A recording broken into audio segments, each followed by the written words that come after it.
Welcome to Mishia Madness and Motivation Podcast. This podcast is for anyone wanting to evolve in every aspect of their life. Do you want to be better and live life to your fullest potential? Tune in with your host, blogger, entrepreneur, and beauty executive, Mishia. Hi guys, I am back, and today we are about to get into how I book guests on my show from beginning to end. I'm going to be giving you all my secrets, what I do. It's not really a secret. They're not really secrets, but I'm definitely going to be sharing how I book guests on my show, the process of finding the guests, and what I say to them, all of that. So I made some notes because I don't want to forget anything. So if I'm looking down, I got my phone right here. I'm just trying to make sure I give you guys all of this. All right, so I'm super excited. Hey everybody, welcome back to the podcast. If you're new here, welcome. If you are tuned in on YouTube and you're watching me, thanks for tuning in. Do not forget to subscribe and give this video a thumbs up if you find it helpful. So with booking a guest, what I'm going to go over with you guys is the ask letter, the process of looking for people, how to look for people, and also where do you look for these people, right? And I'm also going to be sharing how to prepare your ask letter, because a lot of people are just really shy, right? And they maybe don't even know what to say, and what's holding them back from getting guests is just from asking that initial, hey, do you want to be a guest on my show? And sometimes I know we can all overthink things, so no worries. That's why I'm here, and that's what we're going to get into today. When writing an ask letter, there are about 8 things I would say that definitely need to be included. So in the very beginning, before we even get to how to find guests and how I book guests on my show, I'm going to tell you how to make your own ask letter. For me personally, I like to have just one ask letter, and I kind of just tweak it per person, because I'm not about to draft a brand new letter for each person, like the last time I sat down and sent emails out asking people to be on my podcast, I sent 47 emails. And who is thinking about 47 different ways to ask someone to be on my podcast? Not me. I'm not doing it. So I recommend not doing that. So you can do it however you would like to do it. You can take whatever little bits you can from this video and basically just do with it what you will. But I would say these 8 things are essential to an ask letter. And once you put these 8 things into your letter, you can basically swap out the name of the guest that you are reaching out to and the topic, of course, because you're probably going to have different topics and you're not going to get 10 people talking about one topic. You might. It all depends on your show also. So let me bring it all back in. That is first and foremost. You need to know your audience. You need to know what your message is. You need to know basically what you're trying to say and what conversations you're trying to have. That all goes into finding topics. Like, you have to kind of already have an idea of, okay, I'm interested in this, or my audience would benefit from this, or my audience, you have to kind of have that relationship with your audience where and if you don't have an audience just yet and you're building one, you have to think ahead and think of the audience that you want to have and the messages that would be loved by your soon-to-be audience. You get what I'm saying? Okay, so moving on, right? These 8 things are what you need. You're gonna need a greeting. Hey, how are you? Good morning. What's up? Whatever you do, make sure you greet your soon-to-be guest. You're going to tell them who you are. You're going to name your show or, your podcast, and you're going to tell them what it's about, basically. The 4th thing you're going to need is the reason that they will be a great fit, why you feel like basically why you want them. And then 5th is the topic that you want them to speak to your audience about. The 6th thing to include is your scheduling link or dates of your availability. You want to also include how the meeting is going to happen and where the meeting will take place. If you offer remote and as well as in-person meetings, offer that to them, mention that, and, basically see what they say. And after that, you're going to close. However you close, thank you for reading my email. I hope to hear back from you soon. Whatever you want to say. Enjoy your weekend. However, right? Just close the email. And I like to say, I hope to hear back from you soon, because, if that's the last thing, even if they're not interested, hey, sorry, super busy. I don't have any time right now on my schedule to join your podcast, but thank you for getting back to me. Then it lets me know, okay, I can cross this person off of my list, or, they're not interested or whatever. But that's how I like to close. It's definitely up to you. If you want to, depending also on if you need this type of material, once you connect and you get the conversation going, you can then ask for them to send you headshots and links that connect the listeners to them, like their website, or maybe they have a podcast as well. So you definitely want to get those links. If you need headshots for when you promote and you market their particular podcast episode, you definitely want to get those things done as well. That's just a little tidbit. You might want to get that done in the beginning.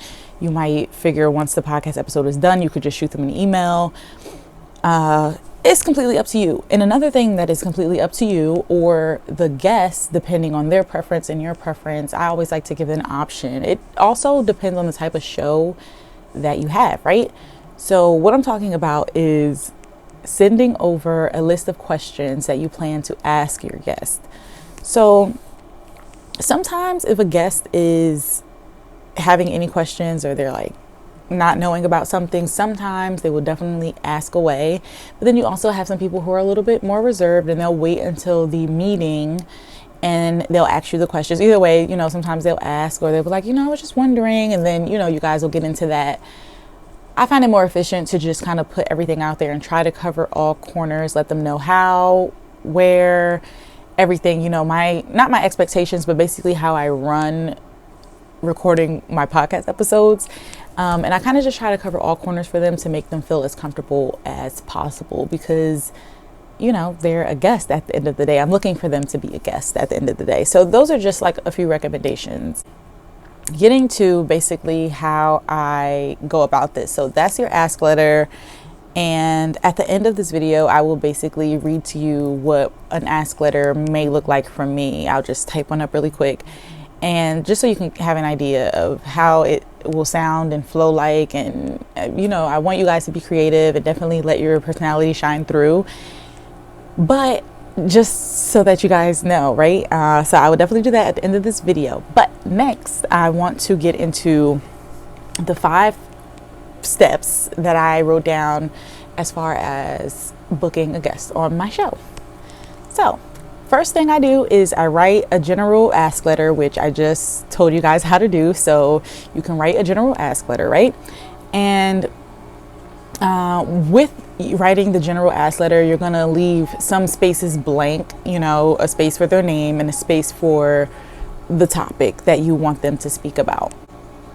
Then I write down a list of topics I want to learn and or talk about with a guest. How many topics you want to write down is completely up to you. I recommend at least starting with 3 topics. So that can be, like, for example, what I've done in the past, that can be mental health, nutrition, and education, right? And then with those 3 categories, once I write those 3 categories down, I will go on a search for guests who can talk about, each topic or whatever, or at least one of the topics, not each topic, but I go on this hunt for guests who can speak about, these different topics. I will then, once I find a guest, I will basically write their name down underneath the topic that they fit. So if it's mental health, I'll write their name down under mental health, and I will write their contact information, and I will also write just a few details about them that stand out to me, because it helps me later on with the ask letter, and you'll understand why. But And then that way I also don't have to keep going back and like, you know, to their website or back to their social media profile to find these details. I just like to write it down. So it's all in my notebook. It's all in one spot. So when I go to type up the ask letters, like I have the information there. I have their contact. I'm not like on a wild goose chase. And this is why I do it this way. So basically, I search for all these guests and I write their name down, their contact, a few interesting details about them, why I want them to be a guest basically on my show, what's interesting about them to me. And once I have my list of people and all their contacts and all of the little descriptions of them, I type all of the messages. Like literally last time I did this, like I said, I sent out emails to 47 people, and I wanted to send out 50, but I had just made a list and I got to 47 and that just was the number. So I sent out 47 emails, but what I did was in my phone on my notes, because I'm writing everything down in a notebook. So what I did was I have my ask letter in my notes and I'll basically duplicate it. I'll copy the ask letter, the general one. I'll make a new note. I'll put the person's name as the title of the note that I plan to reach out to. I'll put their name as the title of the note. I'll paste the note and then I'll fill in the details of it, their name. If I plan to send out the emails in the morning, I'll usually say good morning. I'll leave a blank and then I'll continue with the message, continue with the ask, close it, and like that, you know. So yes, so I'll go in my notes and I'll do this for each and every person. So it's basically pasting the general note, typing their name from my notebook, and then I'll have a long thread of messages, emails that I need to send out. And I can send them from my phone, or if I'm on my computer, I usually send them from my phone actually.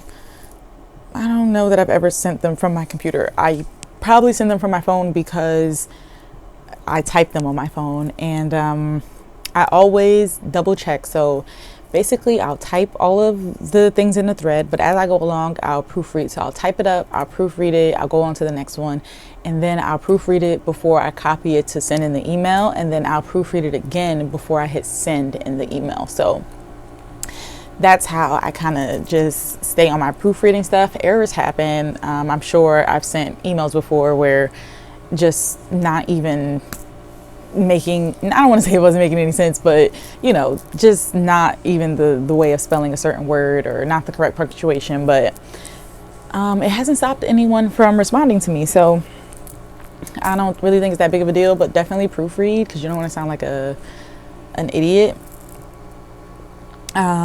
What else do I do?